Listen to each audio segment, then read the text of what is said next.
You're watching news headlines on mining.com. I'm Devin Murrigan. Glencore's copper production fell 11% in 2025, landing at the bottom of its guidance range as weaker grades and operational limits weighed on output. The miner produced about 852,000 tons, though output rebounded in the final quarter. Glencore has trimmed its 2026 copper outlook, citing water constraints and lower grades at Chile's Collahuasi mine. The results come as investors focus on a possible takeover bid from Rio Tinto, expected by February the 5th. Analysts say copper is the key prize, with record prices and tight supply reshaping the mining sector's profit mix. Chile has unveiled a national critical minerals strategy to position itself as a reliable supplier as demand rises from AI and the energy transition. The plan expands the focus beyond copper to 14 minerals, including lithium, rare earths, and cobalt, grouped by current production and future potential. Supporters say it balances economic goals with social and environmental concerns. Critics argue it lacks clear near-term steps to bring new minerals into production. President Donald Trump's administration is pulling back from plans to guarantee minimum prices for U.S. critical mineral projects. Officials have told industry leaders that future developments must stand on their own without government price support.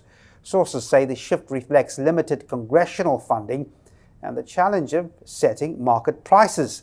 The move reverses earlier signals to the sector and sets the U.S. apart from G7 partners considering joint price support measures.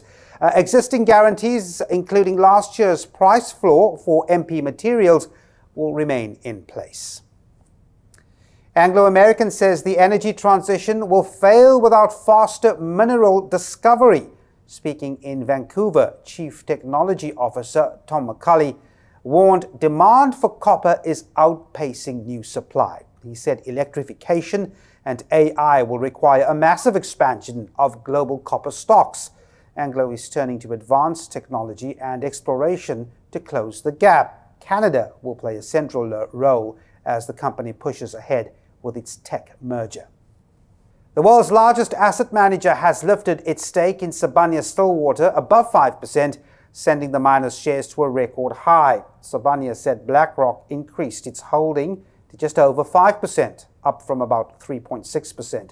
Now, the stock jumped more than 3% in New York, valuing the South African miner at roughly $14 billion. The move comes amid a powerful rally in precious metals, with gold above $5,300 and silver topping $117 an ounce. Sibanye is a major global producer of platinum group metals and gold, with operations spanning 5 continents. And that's where we leave your news headlines for now. Mining.com is launching a new series at a moment when Latin America's mineral wealth is being pulled into a global power struggle. As the region enters 2026, resources are no longer just driving markets, they are shaping geopolitics, underscored by the recent U.S. capture of Venezuela's Nicolas Maduro. What was once about taxes, permits, and elections has escalated. Today, mineral-rich frontiers increasingly resemble security zones. Markets now react as much to alliances and influence as they do to domestic politics. That's why Mining.com is examining Latin America through a geopolitical lens, tracking how critical minerals are redefining risk, investment, and strategy across the region. Our first stop is Bolivia. Follow Mining.com for its frequent updates on the Latin American landscape.